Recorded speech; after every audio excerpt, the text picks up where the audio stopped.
বিসমিল্লাহির রহমানির রহিম। ন্যাশনাল কলেজের অনলাইন ভিত্তিক শিক্ষা কার্যক্রমে তোমাদের আবারও স্বাগতম। প্রিয় শিক্ষার্থীরা, আশা করছি তোমরা সবাই ভালো আছো আর আজকের লাইভ ক্লাসে তোমরা সংযুক্ত হয়েছো। আজকের ক্লাসটির জন্য তোমরা সম্পূর্ণভাবে প্রস্তুতি নিয়েছো। শিক্ষার্থীরা, ক্লাস শুরু করার পূর্বেই আমি আবারও বলছি, বই খাতা কলম সব নিয়ে রেডি থাকবে। আমি যখন যেটা বোর্ডে লিখবো তোমরা অবশ্যই সেটা বোর্ডে খাতায় লিখে ফেলবে বোর্ড থেকে, কারণ প্রতিটা টপিক তোমাদের জন্য অত্যন্ত গুরুত্বপূর্ণ। আর শিক্ষার্থীরা, তোমরা তো জানো যে আমি কোন অধ্যায়টি শুরু করেছিলাম এবং কোনটি চলছে, অর্থাৎ জীববিজ্ঞান দ্বিতীয় পত্রের মানব প্রতিরক্ষা অর্থাৎ ইমিউনিটি হতে আজকে পঞ্চম ক্লাসটি শুরু করছি। শিক্ষার্থীরা, এই অধ্যায়ের উপর আরেকটি ক্লাস হবে এবং তারপর আমি নতুন অধ্যায়ে চলে যাব। তো আজকে আমি তোমাদেরকে যে বিষয়টি নিয়ে আলোচনা করব সেই বিষয়টি হচ্ছে যে অ্যান্টিবডির গঠন নিয়ে আলোচনা করব। শিক্ষার্থীরা, তোমরা অবশ্যই জানো, তারও আগে আমি তোমাদের যে লাইভ ক্লাস ভিডিও ক্লাসে আমি মানবদেহের রক্ত সংবহনতন্ত্র নিয়ে আলোচনা করেছিলাম, সেখানে কিন্তু আমি এই ইমিউনিটি নিয়ে আলোচনা করেছিলাম। ইমিউনিটি নিয়ে কিছুটা অর্থাৎ প্রতিরক্ষা বিষয়টিও কিছুটা চলে আসছিল সেখানে। তো তোমরা তার আগের ক্লাসগুলোতেও জেনে থাকবে, আমি অ্যান্টিজেন অ্যান্টিবডির কথা বলেছিলাম। আজকে যেহেতু অ্যান্টিবডির গঠন নিয়ে আলোচনা করব শিক্ষার্থীরা, তাই আমি আবারও অ্যান্টিবডিটা কী এবং অ্যান্টিজেন কী সেখান থেকে আবার শুরু করছি এবং আমার আজকে আলোচনা থাকবে অ্যান্টিবডির গঠন। মূলত অ্যান্টিবডির গঠন কিন্তু তোমরা বিগত বছরের কোশ্চেনগুলো যদি একবার করে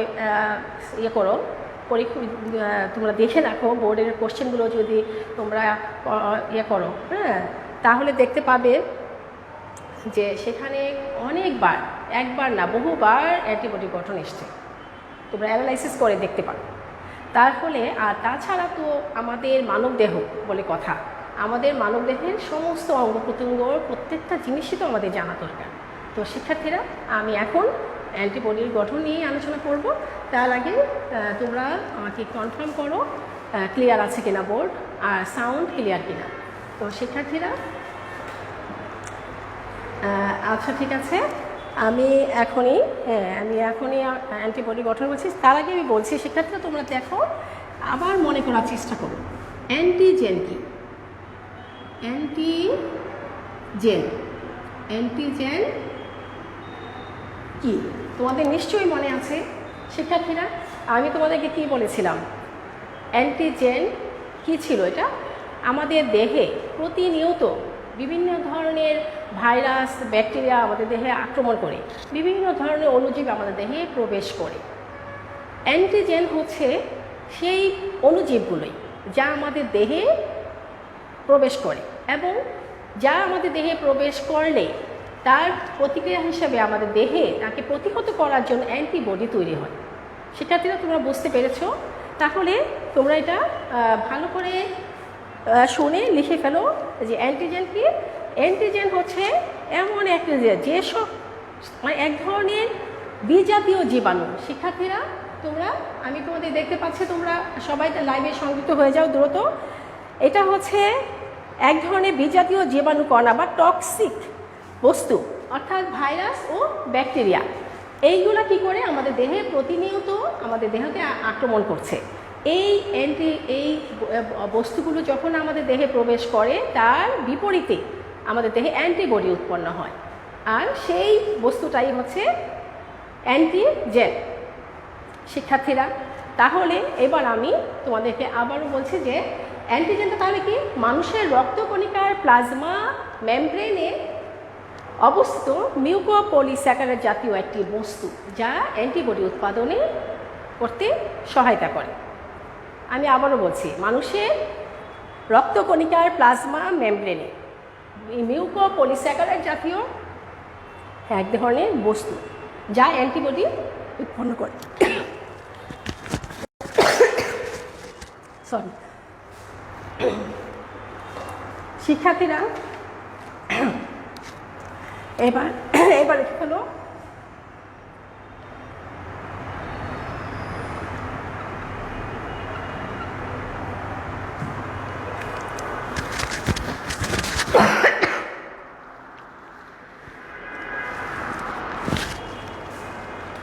এবার এবার হচ্ছে অ্যান্টিবডি কি।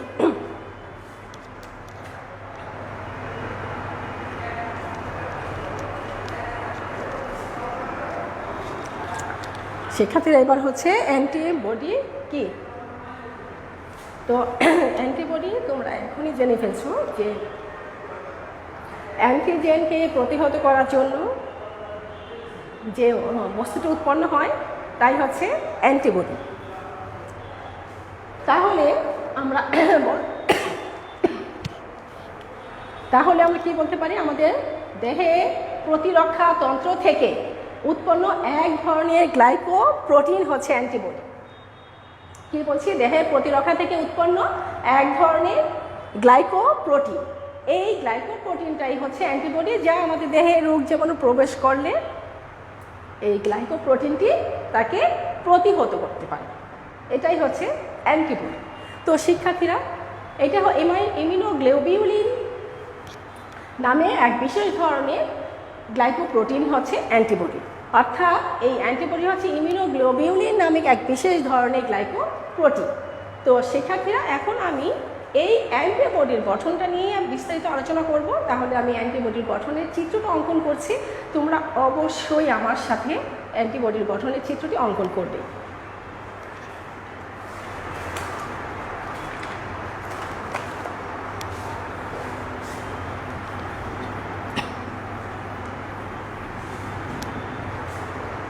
শিক্ষার্থীরা দেখো আমি কিভাবে অঙ্কন করছি, আমার সাথে সাথে অঙ্কন করবে। ওয়াইয়ের মতো দেখতে অনেকটা, তোমরা ওয়াইয়ের মতো করে এঁকে ফেলো, ওয়াইয়ের মতো করে। তো সোজা করে অঙ্কনটা করো, স্কেল দিয়ে আঁকলে আরও সহজ হবে, এইভাবে করো। তারপর এটাকে ডবল করে দাও। শিক্ষার্থীরা আমার সাথে সাথে এটা অঙ্কন করার চেষ্টা করো। এখন তোমরা এটাকে ডবল করে দাও।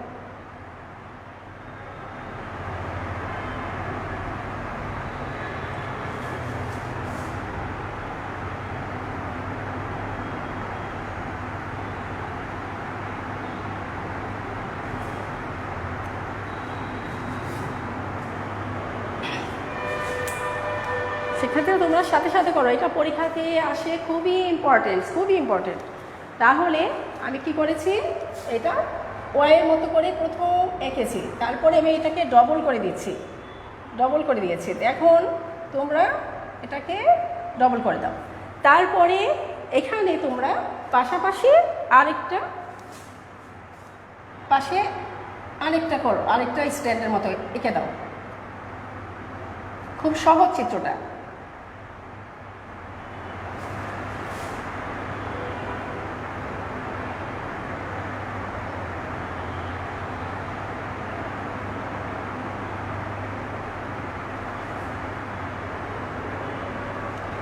এখন আমরা দেখব এখানে বিভিন্ন অংশ আছে, অর্থাৎ এই শৃঙ্খলটা, এটা হচ্ছে ভারী শৃঙ্খল, এটা হচ্ছে ভারী শৃঙ্খল। তোমার সাথে সাথে আমার সাথে সাথে লিখে ফেলো, ভারী শৃঙ্খল।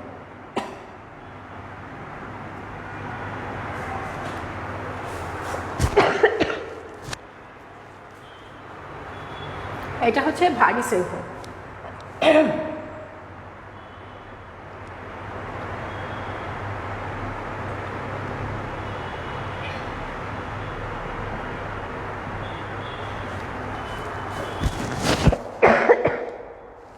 সেক্ষেত্রে দেখো এটা কবজা। এই ভারী শৃঙ্খলটাকে আমরা একটু চিহ্নিত করার জন্য এটাকে আমরা শেড দিয়ে ফেলতে পারি। তোমরা আমার সাথে সাথে এটাকে শেড দিয়ে দাও, পেন্সিল দিয়ে শেড করে ফেলো। এটা আমাদের এখানে বিভিন্ন অংশ আছে, এই অংশগুলো বোঝানোর জন্য আমরা বিভিন্নভাবে এটাকে শনাক্ত করব। তাহলে ভারী শৃঙ্খলটাকে তোমরা শেড দিয়ে ফেলো, এইভাবে পেন্সিলে দিয়ে শেড দিয়ে ফেলো।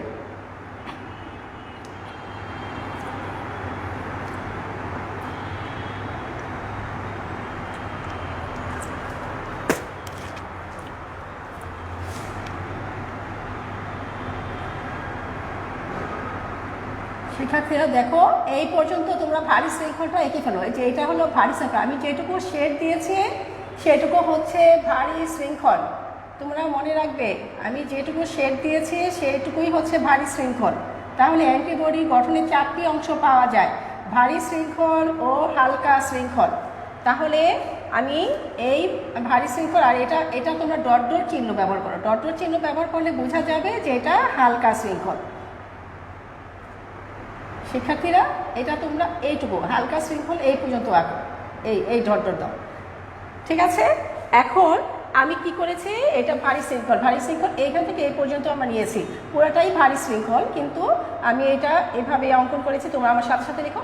তাহলে ভারী শৃঙ্খল হচ্ছে কোনটা, এই দুটাই, এই অংশটা আর এই অংশটা, এটা হচ্ছে ভারী শৃঙ্খল। আচ্ছা, তারপরে দেখো আর হালকা শৃঙ্খল হচ্ছে এইটা, এখানে একজোড়া হালকা শৃঙ্খল আছে, তোমরা লিখে রাখো এটা হালকা শৃঙ্খল। ভারী শৃঙ্খলের পাশে লিখে রাখো হালকা শৃঙ্খল, হালকা শৃঙ্খল। শিক্ষার্থীরা দ্রুত করে ফেলো। হ্যাঁ, এটা ভারী শৃঙ্খল আর এই ডট ডট চিহ্ন ব্যবহার করেছি সেটা হলো হালকা শৃঙ্খল। তাহলে এক জোড়া হালকা শৃঙ্খল আছে আর এক জোড়া ভারী শৃঙ্খল আছে। শিক্ষার্থীরা এখন দেখো এই অংশটাকে, এই যে এখানে মাঝখানে আমি একটু ফাঁকা রেখেছি, যে এই অংশটার নাম হচ্ছে কবজা, এইটা এবং এই অংশটার নাম হচ্ছে কবজা, কবজা অংশ। অর্থাৎ অ্যান্টিবডির গঠনে আমরা কি কি পাই সেটা লেবেলিং করলে বুঝতে পারবে। এটা হচ্ছে কবজা অঞ্চল, কবজা বানানটা আমরা দেখে নাও, বয়ের সাথে সংযুক্ত জ, কবজা অঞ্চল তার অংশ। হ্যাঁ, এরপরে আমরা দেখতে পারো যেটা এটা হচ্ছে পরিবর্তনশীল অংশ আর এটা স্থায়ী অঞ্চল। এই অংশটা এটা আর এই যে ভারী অঞ্চলের এটা হচ্ছে স্থায়ী অঞ্চল, এই অংশটা স্থায়ী থাকে। আমি কেন স্থায়ী থাকে আমি সেটা ব্যাখ্যা করব। এটা হচ্ছে স্থায়ী অঞ্চল, এটা স্থায়ী অঞ্চল। তাহলে পরিবর্তনশীল অঞ্চল কোনটা, এইখানটা, এই জায়গাটুকু, এইখান থেকে, এটা তো ভারী অঞ্চল, এই অংশটুকু এইটা আমি খালি রেখেছি, যে অংশটুকু খালি রেখেছি সেটা হচ্ছে পরিবর্তনশীল অংশ, পরিবর্তনশীল, পরিবর্তনশীল, পরিবর্তনশীল অংশ, এটা হচ্ছে পরিবর্তনশীল অংশ। শিক্ষার্থীরা এবার তোমরা লক্ষ্য করো, এই পরিবর্তনশীল অংশের মধ্যে আমরা এখানে প্যারাটপ পাবো, প্যারাটপ পাবো।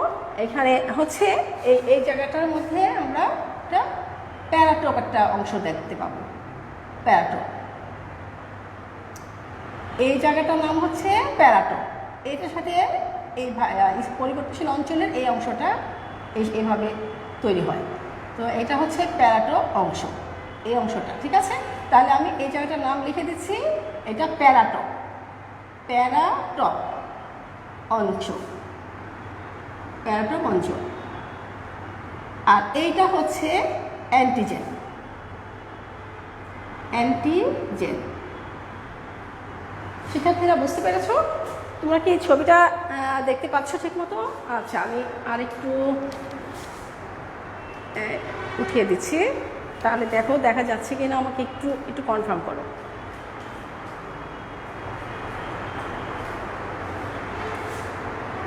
শিক্ষার্থীরা দেখা যাচ্ছে কিনা ছবিটা? একটু ঘোলা হয়ে যাচ্ছে।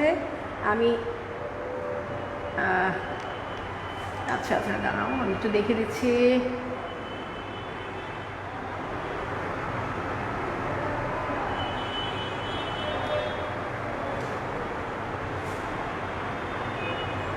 ক্লিয়ার আসছে না, না বোর্ডটা ক্লিয়ার আসছে না। আচ্ছা, একটু অপেক্ষা করতে হবে, একটু অপেক্ষা করতে হবে, অবশ্যই ক্লিয়ার হয়ে যাবে। নেটের প্রবলেমের জন্যই হচ্ছে। আমি আচ্ছা দেখো, এখনও ক্লিয়ার না? এখনও কি ক্লিয়ার হচ্ছে কিনা দেখো, দ্রুত বলো। আচ্ছা, হ্যাঁ হ্যাঁ হচ্ছে, এখন ধীরে ধীরে হচ্ছে। আচ্ছা শিক্ষার্থীরা দেখো, তাহলে আমি কি এঁকেছি, উপরের এই অংশটা হচ্ছে প্যারাটপ অংশ, এটা হচ্ছে প্যারাটপ, ঠিক আছে। তাহলে দেখো এইটা হচ্ছে অ্যান্টিজেন, আর এইখানটাকে তোমরা এইভাবে জয়েন্ট দিয়ে দাও, এইভাবে জোড়া দিয়ে দাও, জয়েন্ট দিয়ে দিবে। সেইটা হচ্ছে, সেই অংশটার নাম হচ্ছে ডাইসালফাইড বন্ড। এই অংশটা ডাইসালফাইড বন্ডের সাহায্যে, এই যে ভারী দুইটা শৃঙ্খল পরস্পরের সাথে ডাইসালফাইড বন্ডের সাথে যুক্ত, এটা হচ্ছে ডাইসালফাইড বন্ড, তোমরা লিখে দাও ডাইসালফাইড বন্ড। শিক্ষার্থীরা, তোমার এই হচ্ছে আমার অ্যান্টিবডির গঠন চিত্র হয়ে গেছে। এখন আমি তোমরা একটু লিখে নাও, দ্রুত লিখে ফেলো।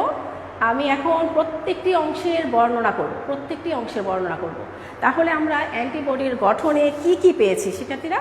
দেখো, 4টা অংশ আমরা পেয়েছি।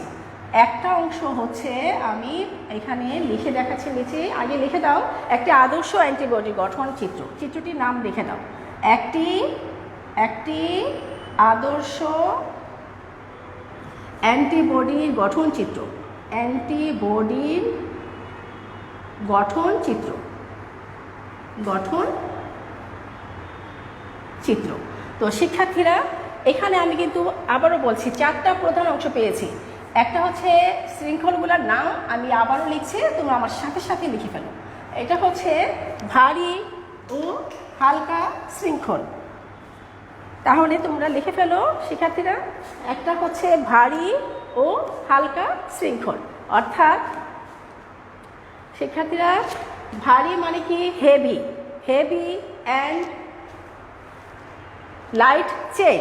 তাহলে তোমরা দেখো 1 নম্বরে লিখে দাও, এই ভারী শৃঙ্খল আর হালকা শৃঙ্খলকে আমরা বলবো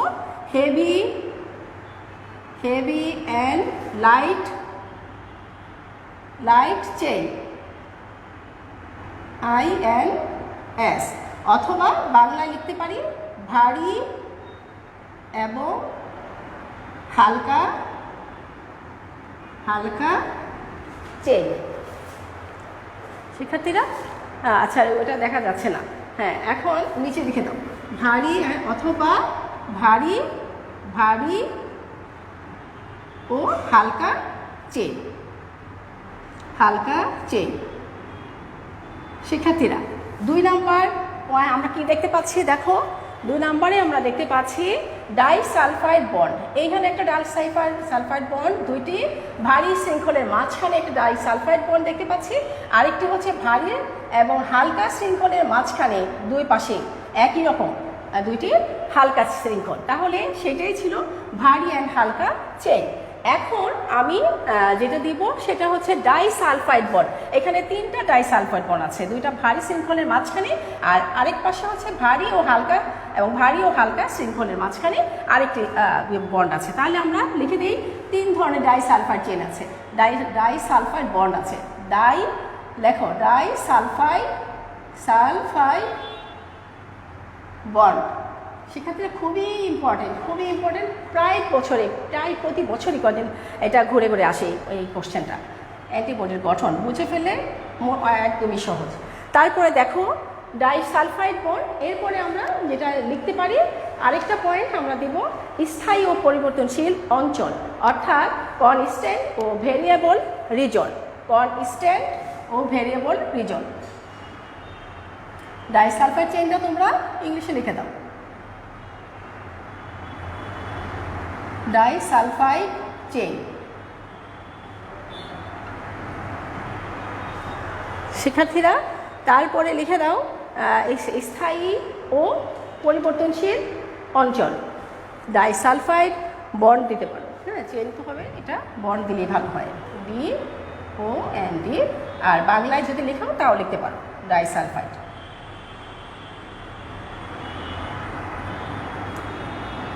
বন্ড। শিক্ষার্থীরা, এবার দেখো তাহলে আরেকটা কি থাকলো? আমি বলেছি হালকা শৃঙ্খল, আরেকটা বলেছি আমি যে সেই 3 নাম্বারটা লিখে দাও, সেটা স্থায়ী ও পরিবর্তনশীল অঞ্চল। স্থায়ী ও পরিবর্তনশীল অঞ্চল, এই যে এখানে আমি দিয়েছি যে এটা স্থায়ী অঞ্চল, আর এই পাশে যেটা আমি একদম ব্ল্যাঙ্ক রেখেছি সেই জায়গাটা হচ্ছে পরিবর্তনশীল অঞ্চল। তাহলে এই দুটাকে একত্রে আমরা লিখে দেব স্থায়ী ও পরিবর্তনশীল অঞ্চল, অর্থাৎ constant and variable reason. Constant and variable reason. অথবা আমরা কি করতে পারি, এটা স্থায়ী ও পরিবর্তনশীল অঞ্চল। স্থায়ী ও পরিবর্তনশীল পরিবর্তনশীল অঞ্চল। শিক্ষার্থী 4 নাম্বারটা লিখে রাখো। এখানে আমরা আরেকটা যে কবজা, যেটা হিঞ্জ, অর্থাৎ কবজা মানে হিঞ্জ, আমরা সেখানে লিখতে পারি হিঞ্জ রিজিয়ন।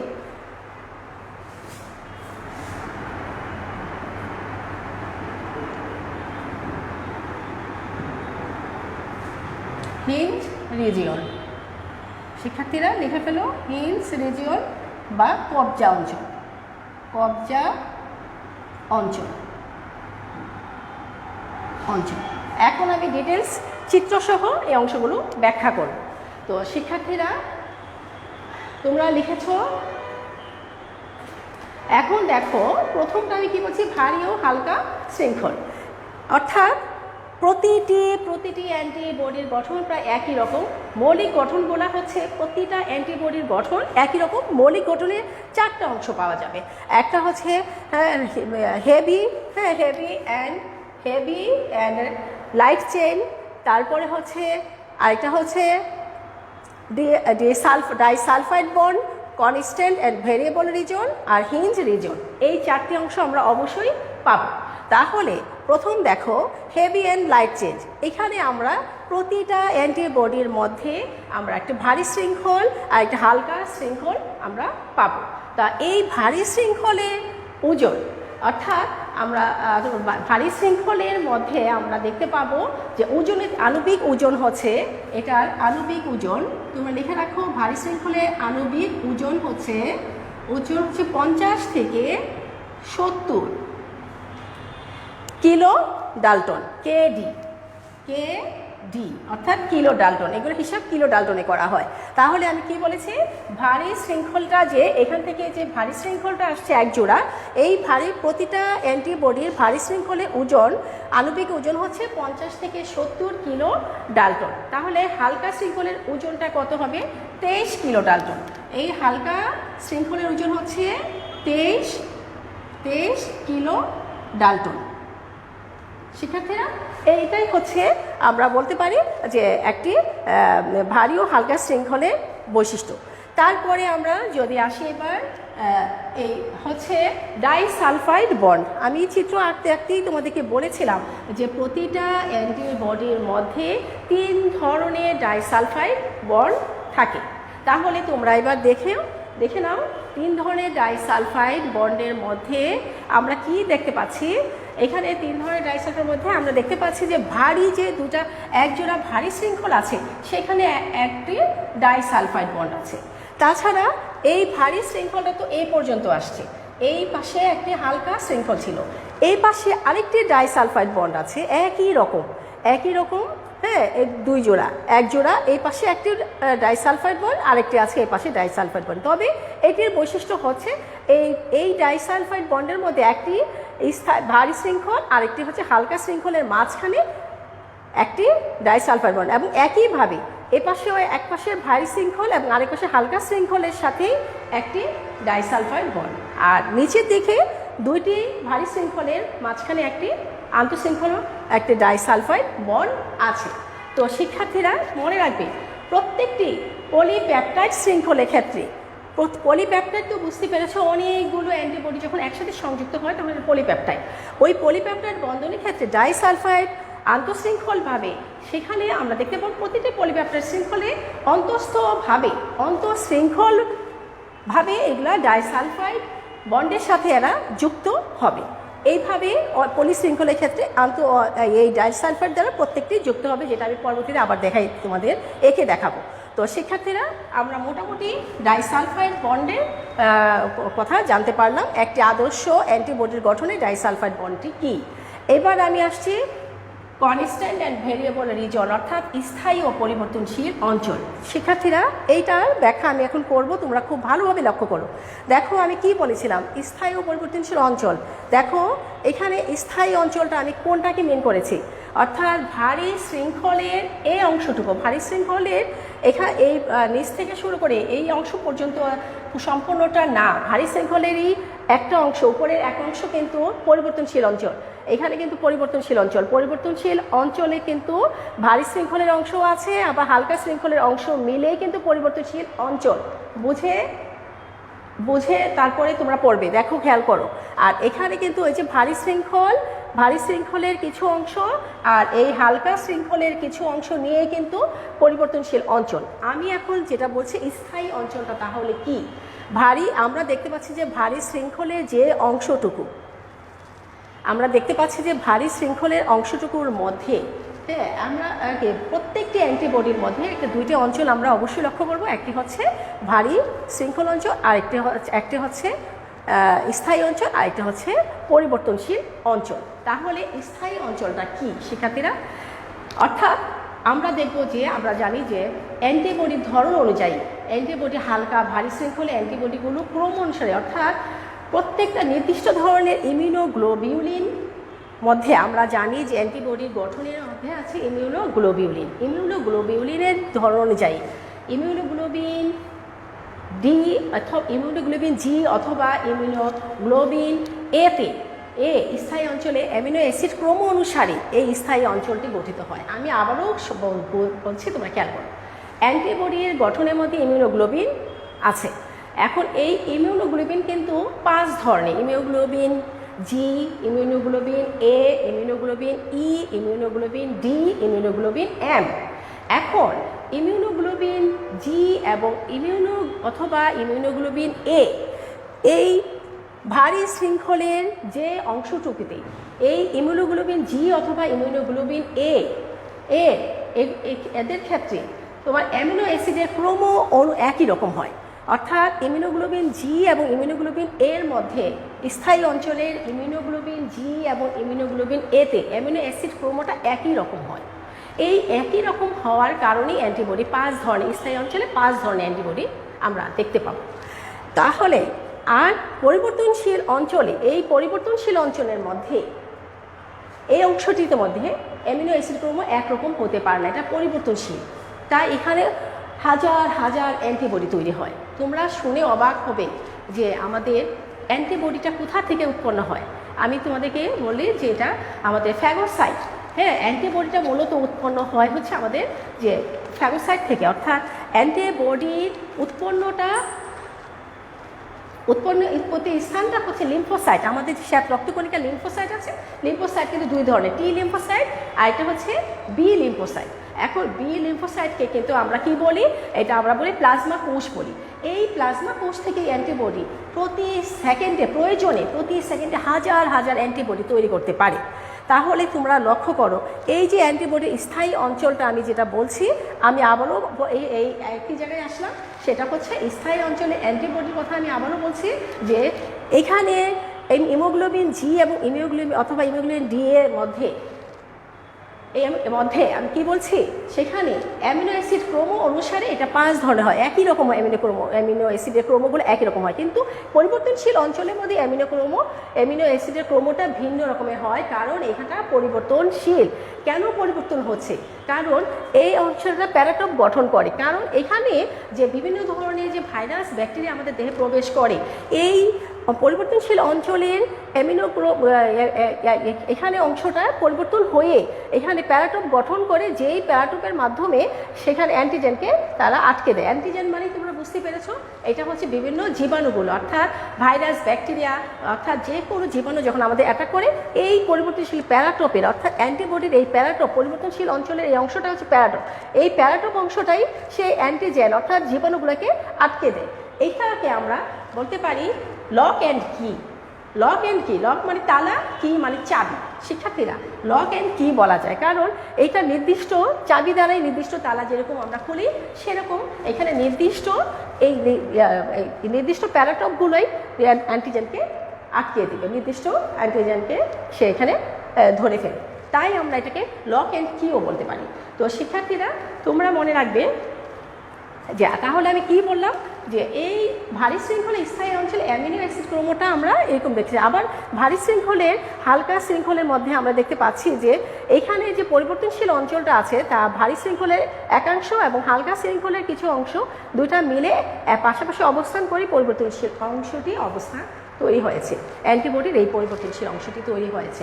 তো শিক্ষার্থীরা, বিজ্ঞানীরা ধারণা যে বিজ্ঞানীরা ধারণা করেছে যে আমাদের দেহ আমাদের সারা জীবনে প্রায় 100 মিলিয়ন অ্যান্টিবডি তৈরি করতে পারে।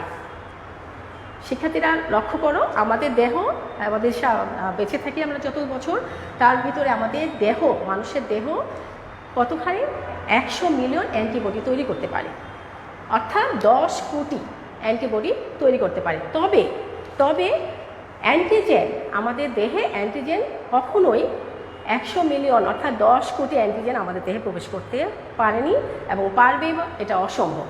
কারণ এত অ্যান্টিজেন এত যদি জীবাণু আমাদের দেহে প্রবেশ করে তাহলে তো আমরাই মরে যাব। এত অ্যান্টিজেন আমাদের দেহে কখনই প্রবেশ করে না। তবে আমাদের দেহ যদি 100 মিলিয়ন অর্থাৎ 10 কোটি অ্যান্টিবডি তৈরি করে, অ্যান্টিবডি কেন তৈরি হয়? অ্যান্টিজেনের বিপরীতে অ্যান্টিবডি তৈরি হয়।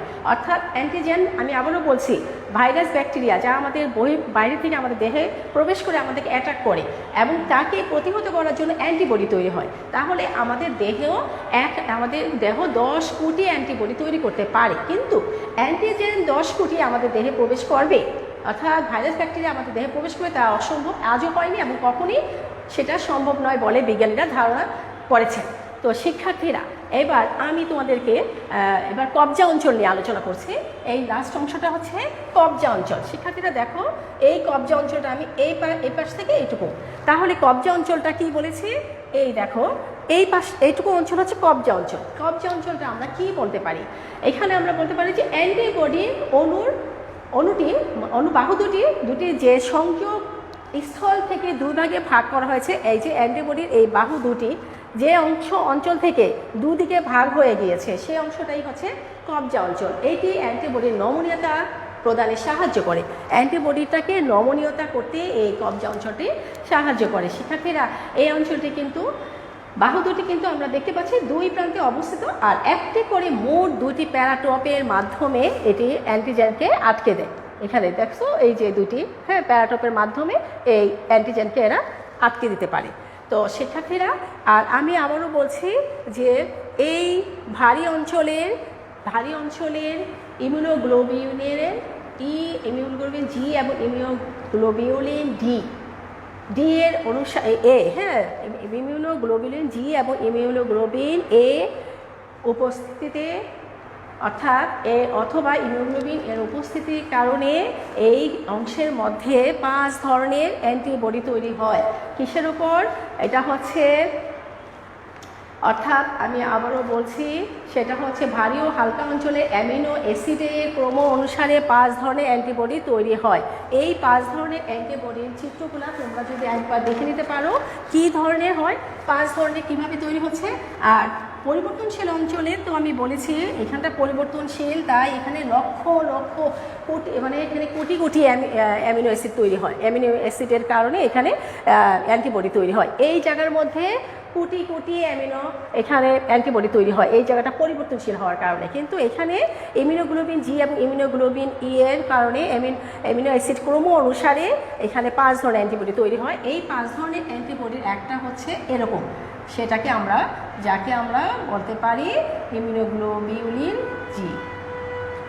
শিক্ষার্থীরা, এই অ্যান্টিবডিটা আমি দ্রুত এঁকে দিচ্ছি, তোমরা 5 ধরনের অ্যান্টিবডি যেহেতু স্থায়ী, সেটা তোমরা ছবিটা এঁকে ফেলতে পারো। এটাই আমার আজকে শেষ অংশ।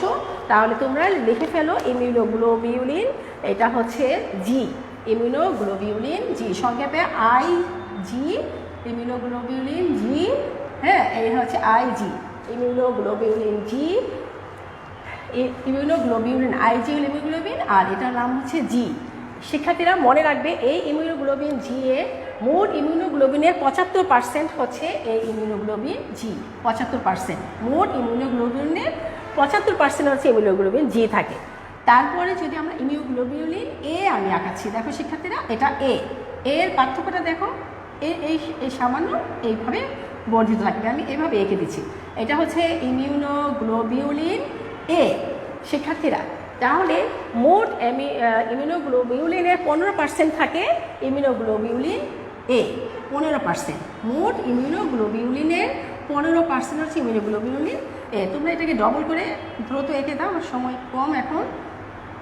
এটা ডবল করে এঁকে দিতে পারো, আমি সময়ের কমের জন্য এইভাবে এঁকেছিলাম। আচ্ছা, এই তারপরে হচ্ছে এবার আমরা আরও আঁকতে পারি, সেটা হচ্ছে ইমিউনোগ্লোবিউলিন ই। ইমিউনোগ্লোবিউলিন ই, আর 3টা ছবি এঁকে আমি শেষ করব ইমিউনোগ্লোবিউলিন এ।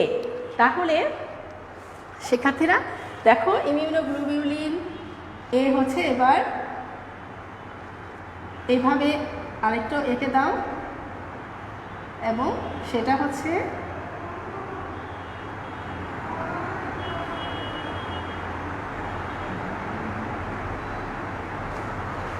শিক্ষার্থীরা দ্রুত এঁকে ফেলো। এটা হচ্ছে ইমিউনোগ্লোবিউলিন ই, 0.1% থাকে মোট, 0.1% মোট ইমিউনোগ্লোবিউলিনে, মোট 0.1% থাকে ইমিউনোগ্লোবিউলিন ই। এটা হচ্ছে ইমিউনোগ্লোবিউলিন ই। শিক্ষার্থীরা, এরপরে হচ্ছে 1% থাকে ইমিউনোগ্লোবিউলিন ডি। সেটা হচ্ছে, তোমরা ইমিউনোগ্লোবিউলিন ডিটা আমি এইখান থেকেই এঁকে দিই। দেখো, ইমিউনোগ্লোবিউলিন এটাকে যদি আমরা এইভাবে করে দেই, তাহলে ইমিউনোগ্লোবিউলিন ডি হয়ে যাবে। এটা হচ্ছে মোট ইমিউনোগ্লোবিউলিন ডি, মোট ইমিউনোগ্লোবিউলিনের 1% থাকে এই ইমিউনোগ্লোবিউলিন ডি। এখন আমি আবার আগেরটা মুছে দিয়ে ইমিউনোগ্লোবিউলিন, শিক্ষার্থীরা ইমিউনোগ্লোবিউলিন এমটা আমি আঁকাচ্ছি। এমটা দেখো, এমটা হচ্ছে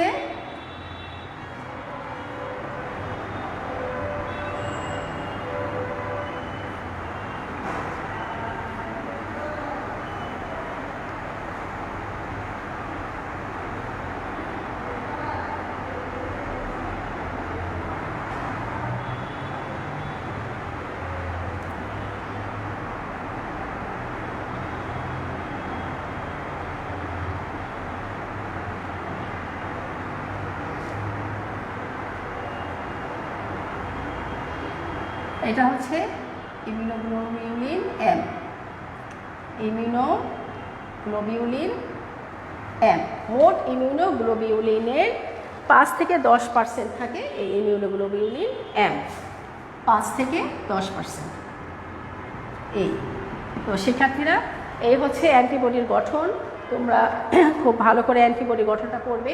আগামী ক্লাসে এই অধ্যায়টি শেষ করব, আর যে অংশগুলো বাদ পড়েছে এখানে আমি টিকা সম্পর্কে জানাবো।